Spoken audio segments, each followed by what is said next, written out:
Good morning everyone and welcome back to the channel. My name is Charlene. This morning I am going to make some chicken broth. I was downstairs seeing what I could make for dinner tonight, and I kept finding all of these chicken bones that I had frozen when we had chicken the other night, and then some liquid from when I cooked it. I kept it as well. So I've got 5 bags here of items. So I'm going to make chicken broth today. So I have a 16 quart pan. I put about a quarter, filled it a quarter up with water. Not sure how much more I'll need. So I have the first broth, or not broth, but the liquid it was cooked in. And then I found 2 bags with chicken bones in it. So that will be great to get it out of the freezer because my freezer is pretty full.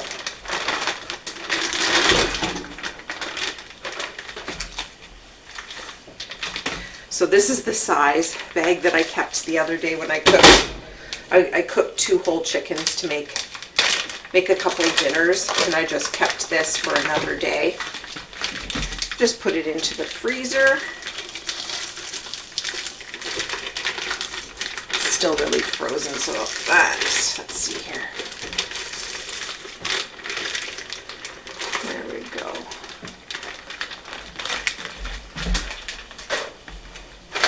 And then I kept a bunch of onion peels from when I was doing some onions, so I'm going to put that in with the broth as well.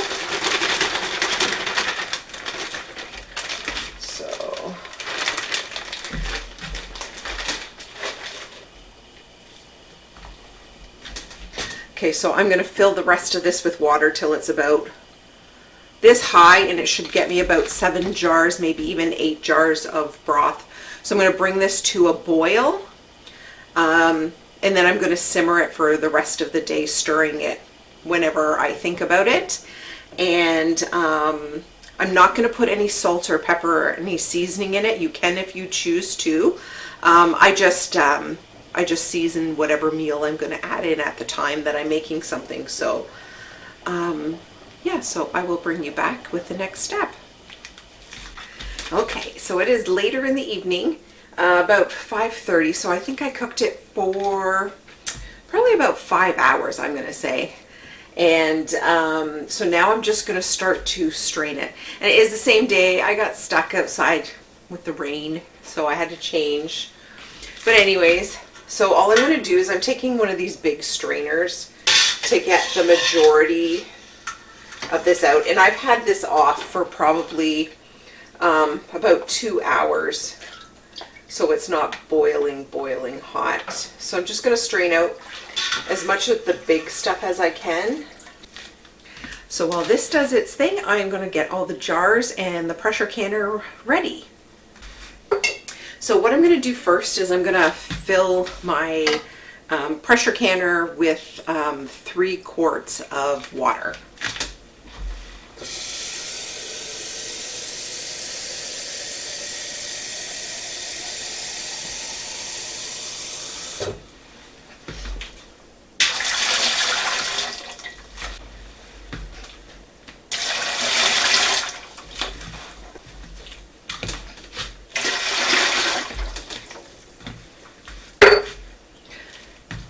Then we're going to put in about a tablespoon of vinegar, just to keep the watermarks off of your canning jars. So I have my lid soaking in hot water, and I always get a cookie sheet, and I put my canning jars on here just in case there's any mess, and the mess is contained to this little area, and I can just take it to the sink. So I'm going to use a smaller one of these over the jars just to catch any little pieces of chicken or bone or fat.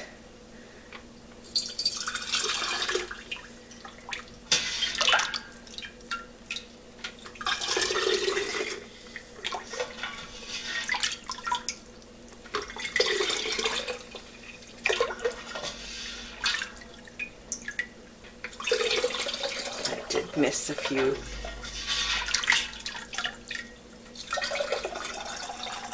And I am definitely making a mess.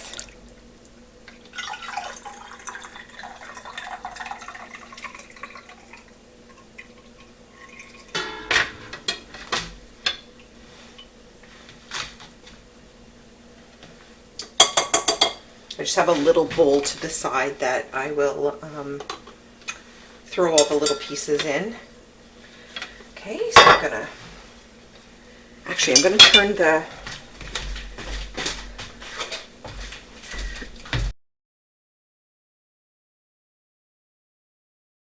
gonna turn the stove on for the pressure canner, just for the water to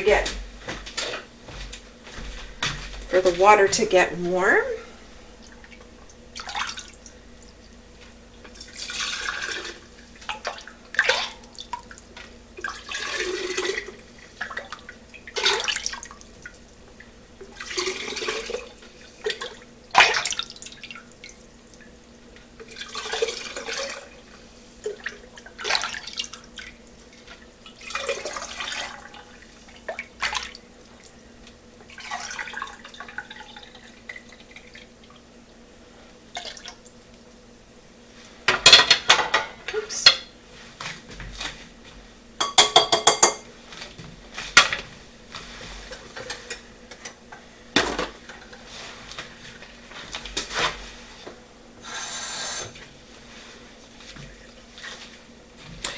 So now these are really greasy, so I'm going to get a wet part of a paper towel and I am going to just wipe the rims.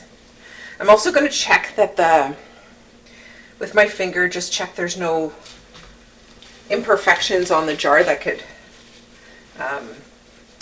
prevent it from sealing, and then I'm going to re-wipe it with a dry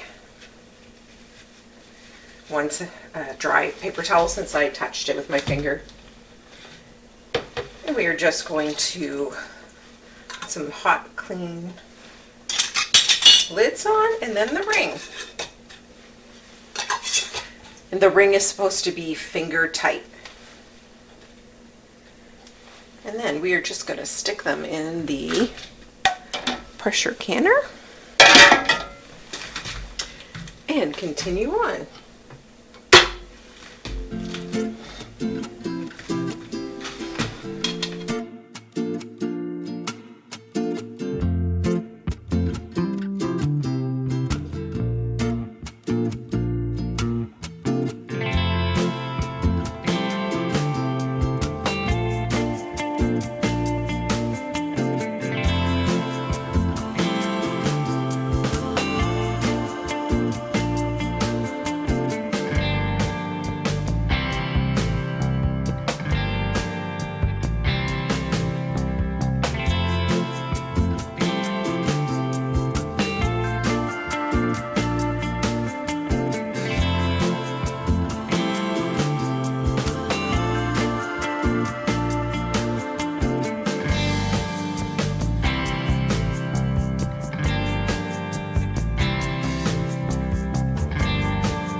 And we are definitely going to have more than 7 jars, so I will just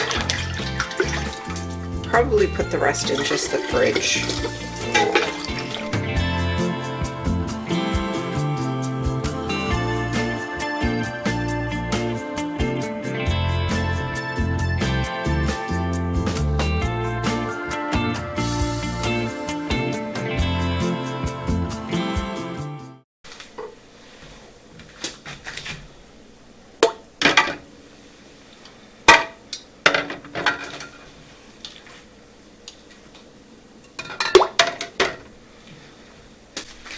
Okay, one thing I wanted to show you was just before I put the lid on is every couple times when I pressure can, I grease the ring.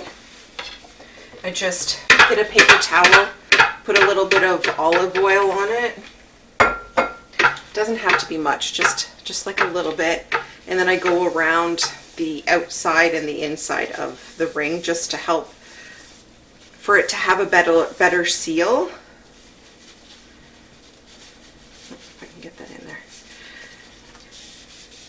I've had it a few times where I haven't greased it for a little while and I've had to turn the whole thing off because it was just dripping out the side, so it wasn't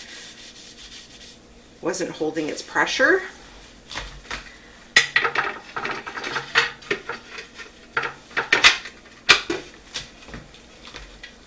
Okay. Now we're just going to put the lid on. Lock that up. So now we're going to wait till it comes to a boil. You want it to come to a boil slowly. So I just have this on medium, and as I hear it start to boil, I usually turn it up just a little bit at a time until it reaches its boil. So I'm all cleaned up now, and I got actually 4 extra jars here of broth. I don't think I'm going to can these ones. I think I am going to just put them in the fridge because I'm sure this week I will make gravy or add it to a soup or something like that, so I don't want to have to go through the canning process second time for this. But anyways, our pressure cooker is at steam, full steam. Let's see if you guys can see here. If I put my hand back there, if that helps. Anyways, you probably can't see that, but anyways, it's got a full steam coming out. So now I'm going to set the timer for 10 minutes. I'm going to let this steam come out for 10 minutes and then I will put the weight on. So now the 10-minute timer's gone off and it is at a full steam, so I'm going to put the weight on now. And now I'm going to wait till it gets up to 11 pounds of pressure because that's where my elevation needs it to be. And then when it gets to 11 pounds of pressure, I am going to put a timer on for 25 minutes because they're quarts, 20 if they're pints. So the timer just went off. So all I'm going to do is turn the stove off and it's going to naturally depressurize. So that's all it is. It's going to probably take about 20 minutes to 30 minutes to get the pressure down to absolute zero. And it has to be at 0 before I can take off the weight. Okay, so the timer went off. I took the lid off and let it sit for 5 minutes. Now it's time for them to come out.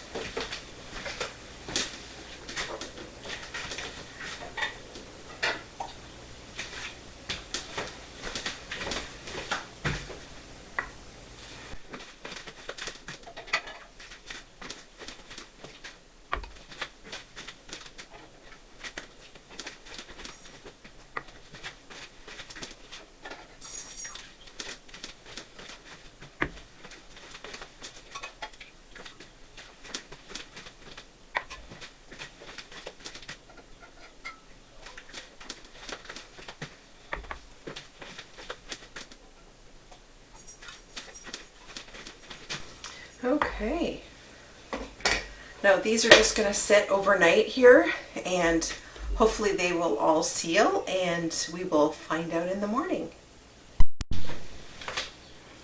So it's the next morning and all of them did end up sealing, which is fantastic.